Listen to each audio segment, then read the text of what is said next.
ஜெய் சச்சிதானந்தா. உங்க எல்லாருக்குள்ளேயும் குடிகொண்டிருக்கிற பரமாத்மாவுக்கு என்னுடைய மனமார்ந்த சிரம் தாழ்ந்த வணக்கங்கள் வணக்கங்கள் வணக்கங்கள்.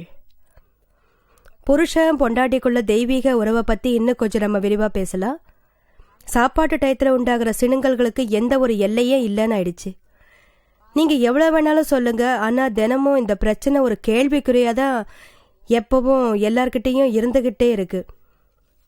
எத்தனையோ புருஷன்மார்கள் எப்படி இருக்காங்கன்னா, ரொம்ப ஓவரா ட்ரீட்மெண்ட் பண்ணிக்கிட்டு இருக்காங்க. சீக்கிரமா சாப்பாடு பண்ணு, சீக்கிரமா டேபிளில் கொண்டு வந்து வை, எனக்கு லேட் ஆயிடுச்சு, ஆஃபீஸ்க்கு போக வேண்டிய நேரம் ஆயிடுச்சு, எனக்கு அப்பாயின்மெண்ட் இருக்கு, இந்த மாதிரி கத்தி கத்தி வீட்டையே அவங்க ரெண்டாக்கிடுறாங்க. பாவம் பொண்டாட்டி ஓடி ஓடி எல்லாத்தையும் அவசரமாக பண்ணி டேபிள் மேலே கொண்டு வந்து வைக்கிறா. டேபிள் மேலே எல்லாத்தையும் சரியாக கொண்டு வந்து வைக்கிறதுக்கு முயற்சி பண்ணுறா. அப்போ புருஷன் என்ன சொல்கிறா, எனக்கு டைம் ஆயிடுச்சு, ரொம்ப லேட் ஆயிடுச்சுன்னு சொல்லி சாப்பிடாமலேயே அவன் வீட்டை விட்டு கிளம்பி போயிடுறான், வெளியில் போயிடுறான். பாவம் பொண்டாட்டி காலையில் அவசரமாக எழுந்து கஷ்டப்பட்டு சாப்பாட்டு சமைக்கிறா. ஆனால் அந்த புருஷன் சாப்பிடாமலேயே வெளியில் போயிடுறான். அவங்க மனசுக்கு எவ்வளவு துக்கமாக அது இருக்கும். பாவம் நாள் முழுக்க அவளால் சாப்பிட கூட முடியாது, அவளால் அதை சகிச்சுக்கிறதுக்கும் முடியாது. இன்னைக்கு புருஷன் சாப்பிடாமலேயே போயிட்டாரு, நான் எவ்வளோ கஷ்டப்பட்டு எல்லாத்தையும் சமைச்சிருக்கேன், கோபம் வந்து அவர் சாப்பிடாமலேயே எழுந்து போயிட்டாரு. அங்கே புருஷனுக்கும் வேலையில் மனசு போக மாட்டேங்குது, அவனுக்கும் மூட் அவுட் ஆயிடுது. ஆஃபீஸ்க்கு போயிட்டு அங்கேயே எல்லார்கிட்டேயும் எரிஞ்சு விடுறான், எல்லார்கிட்டேயும் சண்டை போட்டுக்கிட்டு இருக்கான். இதெல்லாம் பண்ண வேண்டிய அவசியமே கிடையாதுன்னு தான் சொல்கிறேன். உங்களுக்கு முழுக்க சாப்பிட வேண்டான்னா ஒரு 2 வாய் சாப்பிட்டுட்டு போகலாம் இல்லையா? அந்த மனைவிக்கு கொஞ்சம் சமாதானம் கிடைக்கும், அவன் மனசும் கோணாது, உங்களுக்கும் வேலையில் கவனம் செலுத்த முடியும். இந்த மாதிரி ஷோ பண்ண வேண்டிய அவசியம் என்ன இருக்குன்னு தான் கேட்குறேன். நிறைய பொண்டாட்டிகளும் ரொம்ப கிளவராக தான் இருந்துக்கிட்டு இருக்காங்க. சாப்பாடு பண்ணுறதுக்கு ரொம்ப யோசனை பண்ணுறாங்க. என்னை பார்க்க ஒரு அங்கிளும் ஆண்டியும் வருவாங்க. அந்த ஆண்டிக்கு சமையல் பண்ணுறதுனால ரொம்ப கஷ்டமாக இருக்கும்.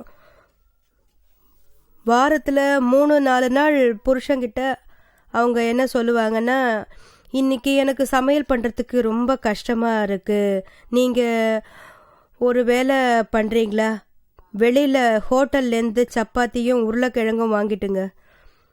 பாவம் புருஷன் என்ன செய்வார், அவர் எதுவும் பண்ணலை, ஆனால் அவருக்கு பசி எடுக்குது, அவர் கையில் அவ்வளோ பணம் கிடையாது, வெளியில் தினமும் பீஸாவோ இல்லை வேறு ஐட்டம் எதுவுமே வாங்க முடியாது.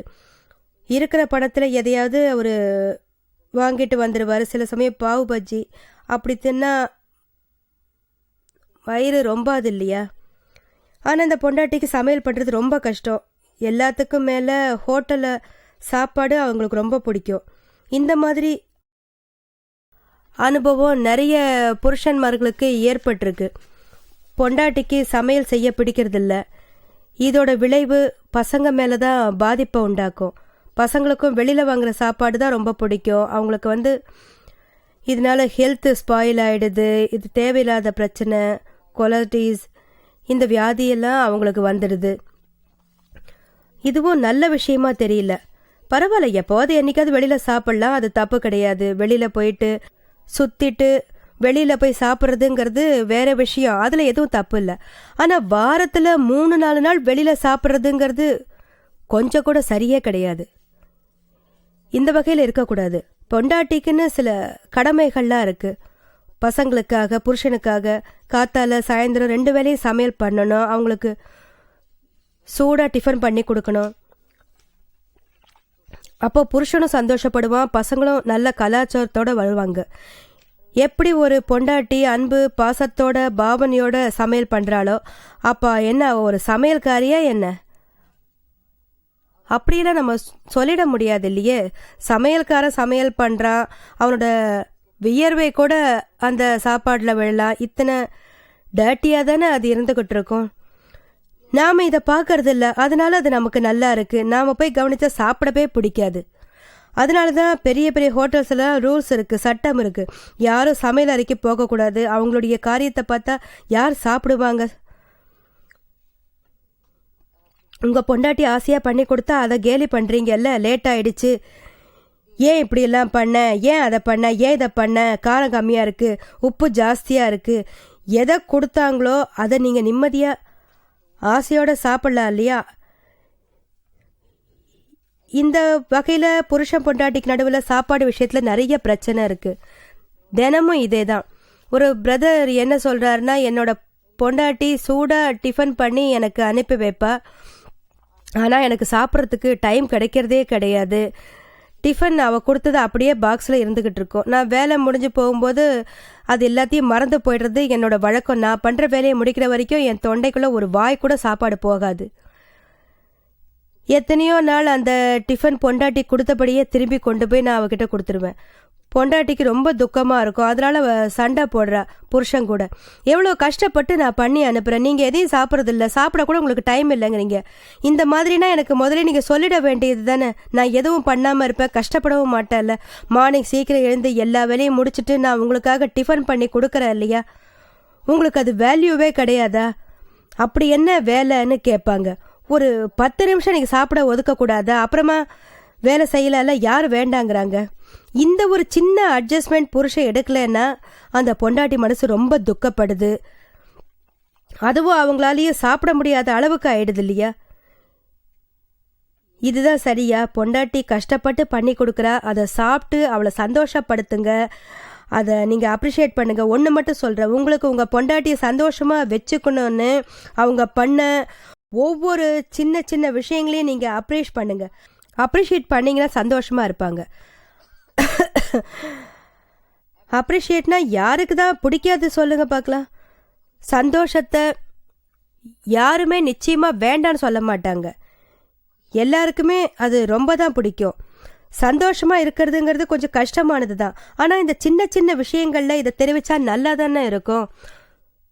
சொல்லுவாங்க, பாராட்டினா இறைவனுக்கு கூட பிடிக்குமா. பகவானை பாராட்டி நாம் எத்தனையோ விதம் சொல்லியிருக்கோம் இல்லையா? ஆனால் இதைத்தான் ஸ்துதின்னு சொல்கிறோம், பிரார்த்தனைன்னு சொல்கிறோம். இன்னொரு வகையில் இது பாராட்டு தானே. பகவானே, உனது உருவம் அழகு, உனது குணம் அழகு, இதெல்லாம் பாராட்டு இல்லாமல் வேற என்ன? ஆனால் சிலர் நம்ம எப்படி பகவானையே பாராட்டி பாசலாம்னு கேட்குறாங்க. அதனால தான் நாம் அதை பகவானை ஸ்துதி பண்ணுறோம்னு சொல்கிறோம், அவரை பிரார்த்தனை பண்ணிக்கிறோம், அவரை தரிசிக்க காத்துக்கிட்டு இருக்கோம். இது எல்லாமே பாராட்டு தானே. பகவானுக்கே பாராட்டு பிடிக்கும்னா அப்போ மனைவிக்கு பிடிக்காத சொல்லுங்க பார்க்கலாம்? உங்கள் பொண்டாட்டிக்கிட்ட நீங்கள் அன்பு காட்டுங்க, சந்தோஷமாக வச்சுக்கோங்க, அவங்களையும் பாராட்டுங்க. தினம் தினம் செய்ய வேண்டாம், அப்பப்போ செய்யலாம் இல்லையா? உங்கள் மனசில் என்ன எண்ணம்? ரொம்ப பாராட்டி சொல்லிட்டா அவள் தலைக்கு மேலே ஏறிக்குவா. அவள் எப்படி அந்த மாதிரிலாம் பண்ணுவாங்க? பொண்டாட்டி என்னைக்கு பொண்டாட்டி தான். உங்களுக்கு கீழே தான் அவங்க இருப்பாங்க, தலைக்கு மேலே ஏறிக்குவாங்களா சொல்லுங்க? அவங்களுக்கு அவங்களுடைய மரியாதை புரியும் இல்லையா? அவள் என்னதான் செஞ்சாலும் உங்கள் தலையில் ஏறுறதுக்கு முயற்சி பண்ணாலும் உங்கள் பொண்டாட்டிக்கு உங்களை மாதிரி மீசைங்கிறது வளர்ந்துருமா சொல்லுங்க பார்க்கலாம்? நிச்சயமாக கிடையாது. மீசைங்கிறது உங்களுக்கு தான். அதனால நீங்கள் பயப்படவே வேண்டாம், நடுங்க வேண்டாம். அவள் தலைமேலே ஏறிடுவான்னு நீங்கள் நினைக்காதீங்க. பாசமாக இருங்க, அவங்கள பாசமாக வச்சுக்கோங்க. அப்போ வாழ்க்கை எப்படி ஸ்வர்க்கமாக இருக்கும்.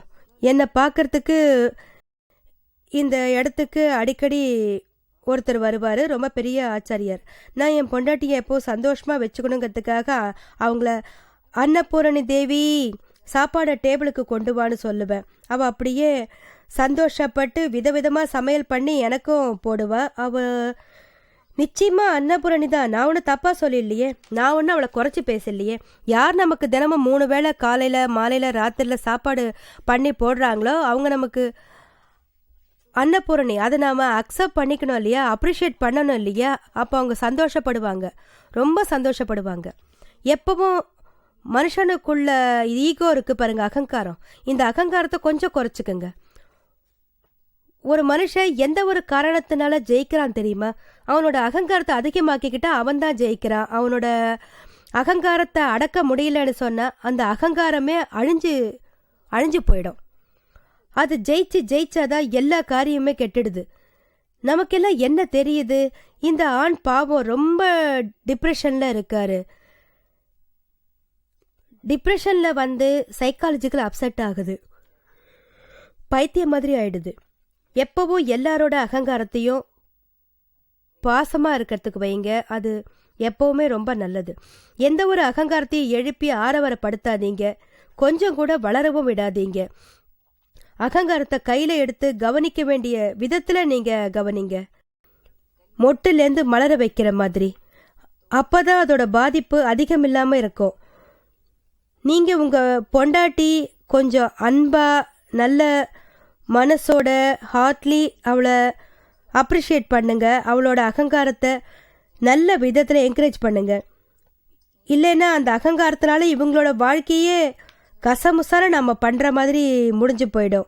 ஃபீலிங் வந்து அந்த மாதிரி இருக்கும், ஒரு நாள் வெடிச்சு போயிடும். அவள் பண்ணுறது சரியாக இருந்தாலும் அவள் எங்கே போவா? உடஞ்ச மனசோட வீட்டு வேலைகள் எல்லாத்தையும் அவ தானே செஞ்சுக்கிட்டு இருப்பா. எல்லாம் இருந்தும் இல்லாத மாதிரியான ஃபீலிங் தான் வரும். உங்களுக்கு என்ன தோணும்? இவங்க இப்படி மூஞ்சியை தூக்கி வச்சுக்கிட்டு வீட்டில் நடமாடிக்கிட்டு இருக்காங்க, அதையும் பார்க்க நல்லா இருக்காது. அதனால் இவ என்ன செய்கிறா? அவள் மனசு உடஞ்சி போயிடுங்கிறது அவுட்லைட் கிடையாது. நீங்கள் அவங்கள திட்டியே அவங்க மனசு உடஞ்சி போயிடுறபடி பண்ணிடுறீங்க.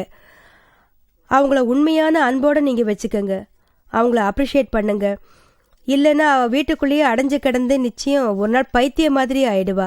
அவங்க அழுதழுதே முடிச்சிடுவாங்க.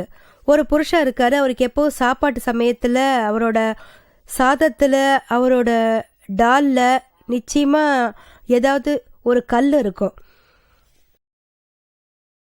டெய்லி 10 பேர் டேபிளில் உட்காந்து சாப்பிடுவாங்க, ஆனால் இவரோட சாப்பாட்டில் மட்டும் எப்போவுமே ஒரு கல் இருந்துக்கிட்டே இருக்கும். அப்போ அதுக்கு எத்தனை இருக்குங்கிறதுக்கு அளவு கிடையாது. தினமும் இது நடக்கும். தினம் அவர் ஒரு நாளைக்கு எத்தனை தடவை சாப்பிட்டாலும் அந்த கல் நிச்சயமாக அவருக்கு கிடைக்கும். அவர் கத்தி கத்தி கடைசியில் பொண்டாட்டி முகத்தில் தட்டை தூக்கி எரிஞ்சிருவார். இந்த கல்லை கையில் எடுத்துக்கிட்டு அந்த டோபிளில் ஓங்கி அடிப்பார். பாவம் பொண்டாட்டி அதை பார்த்த உடனே அப்படியே பயந்து நடுங்கி போயிடுவா. அவளும் ஒவ்வொரு பொருளையும் பார்த்து பார்த்து பொறுக்கி எடுத்து தான் சமையல் பண்ணி வைப்பா. அப்போவும் என்ன செய்யறது? அவளுடைய போராத நேரம்தான் சொல்லணும். அவளோட போதாத காலம் ரொம்ப இருக்கு. எப்பவும் புருஷனோட சாப்பாட்டில் தான் கல் இருந்துக்கிட்டே இருக்கு. பாவம் அவங்க என்ன சொல்லுவாங்க? நானும் ரொம்ப கேர்ஃபுல்லாக பார்த்து தான் செய்கிறேன், ஆனால் அப்படியும் உங்களுக்கு மட்டும் இந்த மாதிரி வந்துக்கிட்டு இருக்கு, அது என்னன்னு தெரியல அப்படின்னு சொல்லுவாங்க. உனக்கு தான் கண்ணே தெரியல, இத்தனை பெரிய கல் கூட உன் கண்ணுக்கு தெரியலையா? பாரிய பல்லே உடஞ்சி போயிருக்கோம், உனக்கு என்னை பற்றி என்ன கவலை இருக்குது? தினம் இதை சொல்லி அழுத்து போச்சு அப்படிம்பாங்க. ஆனால் பாவம் அவங்க வேணும்னா செய்கிறாங்க, நல்லா சுத்தம் பண்ணிட்டு தான் பண்ணுறாங்க. ஆனால் அப்பவும் வந்துடுது. ஒரு புருஷனுக்கு ரொம்ப இந்த அலர்ஜிங்கிறது வந்துடுது இல்லையா? அதாவது அவருக்கு எப்போ சாப்பாடு மூடி இருந்துக்கிட்டே இருக்கணும். அதை எடுத்து தினமும் இதை பாருன்னு எடுத்து காட்டுவார். அதை பார்த்தது சாப்பாடு வேண்டான்னு சொல்லி டேபிள்லேருந்து எழுந்து போயிடுவார். அவர் பொண்டாட்டிங்கிட்ட கத்திக்கிட்டே இருப்பார். எப்போ போல இயற்கையோட நியமம் என்ன? எந்த ஒரு பொருள் ஒரு தடவைக்கு மேலே உங்ககிட்ட வருதோ அந்த பொருள் உங்ககிட்ட திரும்ப திரும்ப வந்துக்கிட்டே தான் இருக்கும். நீங்கள் இந்த சித்தாந்தத்தை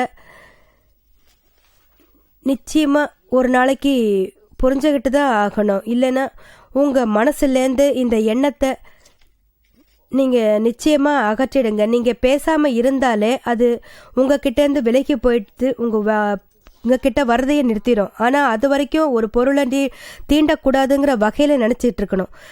நிச்சயமாக எந்த ஒரு பொருளை எல்லாம் நாம் வேண்டாம்னு சொல்கிறோமோ அது நம்மக்கிட்டேயே வரும். அதோட கணக்கை நீங்கள் தீர்த்து தான் ஆகணும். ஏன்னா இந்த கணக்கெல்லாம் ஆசை வெறுப்பால் தான் உண்டாகுது.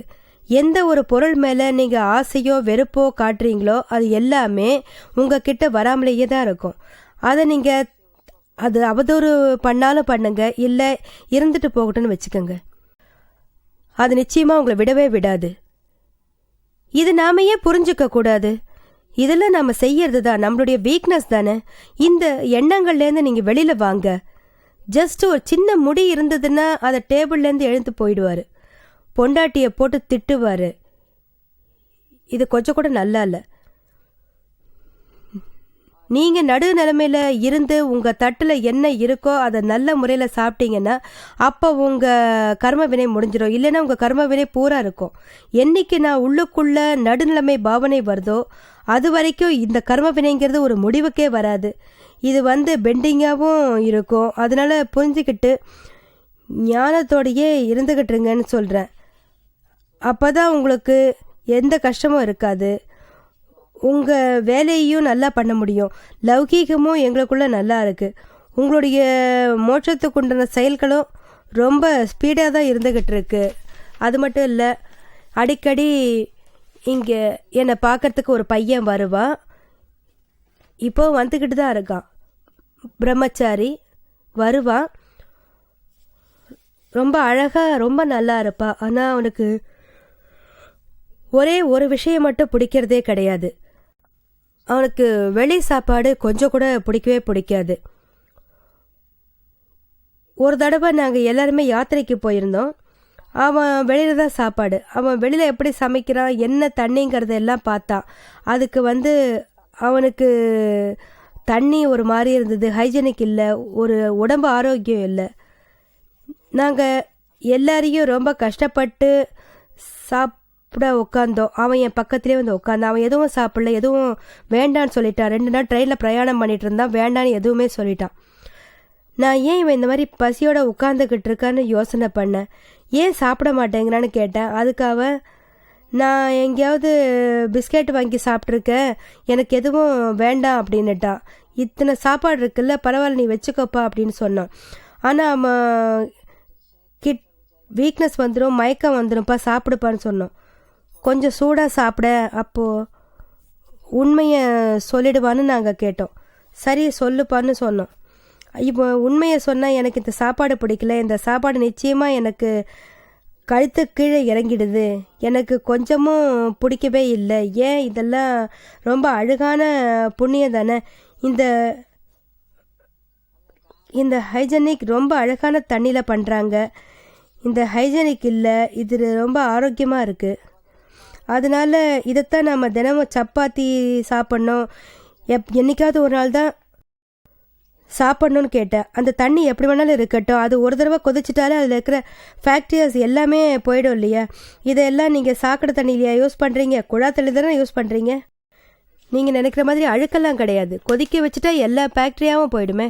நீ இப்போ அது அழுக்குன்னு சொல்லிக்கிட்டு இருக்கியே, இதுக்கு காரணம் என்னன்னு தெரியுமா? நீயே கொஞ்சம் யோசனை பண்ணு. அவர் கழுத்து வரைக்கும் தான் எல்லாம் நல்லா இருக்கும், ஒரு தடவை கழுத்துலேருந்து கீழே இறங்கிட்டா கஷ்டம் அப்படின்னு சொன்னார் இல்லையா. அதுக்குன்னு இருக்கு இல்லையா. இந்த வயிறு தான் அதோட உள்ள பார்த்துக்காம உள்ளுக்குள்ள ஏதோ ஒன்று வாயை திறந்து பார்த்தா உள்ளுக்குள்ள அங்கே அழுக்கு இருக்குது, அழுக்காக இருக்குது. அது இதுன்னு ப்ராப்ளம்னு சொல்லிட்டு இன்னிலேருந்து ப்ராப்ளம்ன்றது வந்துக்கிட்டு இருக்கு. ஃபேக்ட்ரியாக இருக்குது, அது இதுன்னு சொல்லிக்கிட்டு தினம் அது நடக்கிறது இல்லை, எப்போவாவது தானே. இது எமர்ஜென்சின்னு தானே நம்ம வெளியில் சாப்பிட்றோம். இல்லைன்னா வீட்டில் பண்ண ஆரோக்கியமான சுத்தமான உணவை தானே நம்ம சாப்பிட்டுக்கிட்டு இருக்கோம். நம்ம யாரையுமே தினம் வெளியில் போய் சாப்பிடுங்கன்னு சொன்னது கிடையாது, எப்பவும் சொல்ல மாட்டோம். ஏன்னு சொன்னால் நாம் எமர்ஜென்சிங்கிறதுனால தான் வெளியில் சாப்பிட்றோம் இல்லையா. ஆரோக்கியமான உணவு நம்மளுக்கு வீட்லேயே கிடைக்குது, அதனால வெளியில் சாப்பிட மாட்டோம். நிச்சயமாக வெளியில் போய் அடிக்கடி சாப்பிட மாட்டோம். பசங்க கிட்ட நீங்கள் எப்போவுமே வீட்டில் சாப்பாடு சாப்பிடுங்க, சாத்வீக உணவாக இருக்கட்டும், அதோட அந்த ஆகாரம் எடுத்துக்குங்கன்னு சொல்கிறோம். ஆனால் எப்போது எமர்ஜென்சின்னு வந்துட்டா அடம் பிடிக்காமல் இருங்க, அட்ஜஸ்ட் பண்ணிக்கோங்க, கொஞ்சமாவது சாப்பிட்டுக்கங்க. இந்த வகையில் நீங்கள் எல்லாத்தையும் கொஞ்சம் புரிஞ்சுக்கிட்டீங்கன்னு சொன்னாலே எல்லாமே உங்களுக்கு சரியாக போயிடும். உங்களுக்கு நீங்கள் அடம் பிடிக்கிறத விட்டுடுங்க, ரொம்ப ஈஸியாகிடும். ஒரு பையன் என்னன்னா, அவன் சாப்பாட்டை முகந்து சாப்பிட்டா முதல்ல நாய் மாதிரி முகந்துக்குவான். அதுக்கப்புறமா அவன் சாப்பிடுவான். அவன் முகத்தை பார்த்த உடனே உப்பு அதிகமாக, காரம் அதிகமாக, நல்லா இருக்கா இல்லையான்னு தெரிஞ்சிடும். அதோட அவன் டெய்லி சாப்பிட்டு நல்லா இருக்குன்னு சொல்லுவான். ஆனால் உப்பு அதிகமாக இருந்தாலும் நல்லா இருக்குன்னு தான் சொல்லுவான். அவன் அந்த மாதிரி இந்த வகையில் இருக்கான். சிடுசிடுன்னு விழுறவங்களும் இருக்காங்க. இது நல்லா இல்லை, இது நல்லா இல்லை, அது நல்லா இல்லை, அது வேண்டாம், இது வேண்டான்னு சொல்லிட்டு இந்த மாதிரி இருக்கிறதுனால தான் பாதி நாள் சாப்பாடு இல்லாமலே போயிடும். அதுக்கப்புறம் அவனை கொண்டு வந்து உட்காந்து வச்சு நான் புரிய வச்சேன், கோபம் வேண்டாம்ப்பா, ஹோட்டலில் போய் சாப்பிட்டா எவ்வளோ ஆகும், அதோட விளைவு என்ன ஆகும்னு யோசனை பண்ணி பார்த்தியா? நம்ம உடம்புல எத்தனையோ வியாதிகள்லாம் இருக்கும். வீட்டில் இருக்கிற சாத்வீக உணவை எடுத்துக்கங்க. வீட்டில் இருக்கிறவங்க எவ்வளவு நல்ல பாவனையோடு நமக்கு அவங்க சமையல் பண்ணி போடுறாங்க. அப்போ தான் அவன் மனசில் ஒரு நல்ல விதமான மாற்றங்கிறது. இந்த கோபத்தோடு திட்டிக்கிட்டு மூஞ்சியை தூக்கி வச்சுக்கிட்டு எதை பண்ணாலும் ஏதாவது ஒரு குறை சொல்லிக்கிட்டு இருக்கிறது, சாப்பிடாதது ஒன்று தான் நடக்குது. நம்மளுடைய மைண்டு எப்பெல்லாம் அப்செட் ஆகிடுதுங்கிறது தெரியுமா? அதனால் இந்த சாத்வீகமான உணவை நம்ம எப்போவுமே சாப்பிட்றோம். சாத்வீகமான உணவை யார் பண்ணுறாங்களோ அதுக்கு நல்ல வகையில் பாதிப்புங்கிறது நிச்சயமாக இருக்கும். நாங்கள் வருஷத்தில் 3-4 மாதம் ஃபாரினுக்கு போகிறோம். அங்கே ரொம்ப காமன் ப்ராப்ளம்லாம் வருது. நம்மளுடைய இந்தியன் ஃபேமிலியில் நம்ம கலாச்சாரத்தோட அம்மா அப்பா இங்கே இந்தியன் ஃபேமிலியில் இருக்கிற கலாச்சாரத்தை இருக்க விடுறது கிடையாது. அங்கே பிறக்கிற குழந்தையிலேருந்து அங்கே இருக்கிற கலாச்சாரத்தில் அவங்க சேர்ந்துடுறாங்க. அதனால் பிறக்கும் போதுலேருந்து அங்கே இருக்கிற அட்மாஸ்பியர் அவங்களுக்கு பிடிச்சிடுது. எங்கே போனாலும் சரி வெஸ்டர்ன் வேர்ல்டில் அவனுக்கு நிறைய பாதிப்புகளை உண்டாக்கி விட்டுடுது. பசங்க அதிக அளவுக்கு நான் வெஜிடேரியன் ஃபுட்டு சாப்பிட்றதுக்கு அவங்க எல்லாருமே ரொம்ப உற்சாகமாக இருக்காங்க. எல்லாரும் சாப்பிட்றாங்க. அதை பார்த்துட்டு இவங்களும் அதையே சாப்பிடணும்னு கற்றுக்குறாங்க. இது ஒரு பழக்கமாக போயிடுச்சு. எல்லாரும் மீட்டெல்லாம் சாப்பிட்றாங்க, சிக்கன் நான்வெஜ்ஜு தான் சாப்பிட்றாங்க, பீஃப் வாட் நாட். இது நம்மளோட இந்தியாவில் நம்மளுடைய தேசத்தில் கலாச்சாரத்தவங்க இந்த ஒரு வேலையை செய்யறதே கிடையாது. எந்த ஒரு ஜீவனையும் கொன்னா நிச்சயமாக சந்தோஷம் அடையிறது எப்படி முடியும்? எல்லா வீட்லேயும் எல்லா ஜீவனுக்கும் வாழறதுக்கு அதிகாரமும் உண்டு. வாழ்நாள் பூரா இந்த அதிகாரம் இருக்குது. அந்த அதிகாரத்தில் யாருக்குமே பாதிக்கிறதுக்கு அதிகாரம் கிடையாது. நாம் சாப்பிட்றது எதுக்காக? நாம் ஆசைப்பட்டது சாப்பிடணுங்கிறதுக்காக. நாம் எப்படி இன்னொருத்தர் உயிரை மாய்க்கலாம்? அவங்களும் பஞ்ச இந்திரியங்கள் உள்ள ஜீவன்கள் தானே. அதுக்கும் வாழறதுக்கு ரைட்ஸ் இருக்குது. அவங்கள நாம் எப்படி கொன்று சாப்பிட்லாம்? இந்த விஷயம் நம்மளோட கலாச்சாரத்தில் இருக்குது. வெஸ்டர்ன் வேர்ல்டில் இந்த கேள்வி வருது. நிறைய அம்மாக்கள் இதே தான் கேட்குறாங்க. என்னோடய புருஷன்மார்கள் வெளியில் ஹோட்டலில் சாப்பிட்றாரு, பசங்களும் வெளியில் சாப்பிட்றாங்க, அதோட எல்லாம் நான்வெஜ்ஜு சாப்பிட்றாங்க, பசங்களுக்கும் அவங்க கொடுத்துட்றாங்க. நம்ம ஸ்திரீகள் அவங்க இதனால் என்ன வீட்டில் எல்லாத்தையும் அவங்க அப்ரிஷியேட் பண்ணி விரோதமாக பண்ணுறாங்க. ஆனால் எதுவும் பண்ணுறதுக்கு இல்லை. நம்ம கிட்ட கூட்டிகிட்டு வந்தாங்கன்னா நான் புரிய வச்சு அனுப்புகிறேன். பசங்களுக்கும் ரொம்ப புரியும். அவங்க அத்தனை ஆர்கியூமெண்ட் பண்ணாலும் அவங்களுடைய ஆர்கியூமெண்ட்ஸுக்கெல்லாம் நல்ல லாஜிக்கல் ப்ராப்பராக ஆன்சர் பண்ணுறேன். அதனால இவங்களுக்கு எல்லா பிரச்சனைகளும் நிச்சயமாக சால்வ் ஆகுது. சமாதானமும் ஆயிடுறாங்க. அவங்க எல்லாத்தையும் புரிஞ்சுக்கிறாங்க. காமனோட அட்ஜஸ்ட்மெண்ட்டுன்றது கிடையாது. நீங்கள் தெரிஞ்சுக்காதீங்க. வனஸ்பதி சாப்பிட்றதுல இம்சை கம்மியாக இருக்குது. அப்போ நீங்கள் சாப்பிட்றது இம்சை தானே. நீங்கள் டீ சாப்பிடும்போது அதில் உங்களுக்கு உயிர் இருக்குது, வனஸ்பதிலையும் உயிர் இருக்குது. இது சாப்பிட்டாலும் இம்சை தான், மீட் சாப்பிட்டாலும் இம்சை தான் சொல்கிறீங்க. அப்போ இதில் என்ன வித்தியாசம் இருக்குது? வனஸ்பதியை இப்படி சாப்பிட சொல்கிறீங்க, வெஜிடபிளை அப்படி சாப்பிட சொல்கிறீங்க. நான் பசங்களுக்கு நல்லா சொல்லி புரிய வைக்கிறேன். வெஜிடபிள்ஸில் நிச்சயமாக ஒரு இந்திரிய உயிர் இருக்குது. இந்த சிக்கன்ஸில், அனிமல்ஸில், பீஃபில் இது எல்லாத்துலேயும் 5 இந்திரியங்கள் உள்ளது. பசங்க இந்தியாவை தாயின்னு சொல்லுவாங்க, அம்மாவுக்கு மரியாதை கொடுக்குறாங்க. அந்த பசுவை எப்படி நம்ம கொன்று சாப்பிட்லாம்? அதனால 5 இந்திரியங்கள் கொண்ட ஒரு உயிரை எந்த ஒரு நேரத்துலையும் கொன்று நாம் சாப்பிடவே கூடாது. ஒரு உயிருக்கு ஒரு இந்திரியத்துலேருந்து 5 இந்திரியங்கள் வரைக்கும் எவல்யூஷன் ஆகி வர்றதுக்கு கோடிக்கணக்கான ஜென்மங்களை நாம் எடுக்க வேண்டியதாக இருக்குது. அப்புறம்தான் 5 இந்திரியங்களுக்கு வருது. அந்த ஸ்டேஜில் அதை கொல்றது ரொம்ப பாவமான ஒரு விஷயம் இல்லையா? இங்கே இனிஷியல் ஸ்டேஜ் ஒரு இந்திரிய ஸ்டேஜில் இதை கொல்றதுக்கு முடியுமா? பாவம் கம்மி. இம்சைங்கிறது ரெண்டுலேயே இருக்குது. ஆனால் அதோட பெர்சன்டேஜ் தனித்தனியாக தான் இருக்குது. சாப்பிடாம நம்மளால இருக்க முடியாது தான், சாப்பிட்டு தான் ஆகணும். சாப்பாடுங்கிறது முக்கியம். ஜீவசிய போஜனம். உயிருள்ள பொருளைத்தான் நாம் சாப்பிட்றதுக்கு முடியும். உயிர் இல்லாத பொருளை நாம் சாப்பிட முடியாது. உயிருங்கிறது எங்கேயாவது நிச்சயமா இருக்கும். ஆனா அதுல கம்மியான இம்சைங்கிறது நிச்சயமா இருக்கு. அதைத்தான் நாம விவேகத்தோட உபயோகிக்கணும். அப்ப கம்மியான இம்சை தான் நமக்கு இருந்துகிட்டு இருக்கோம்.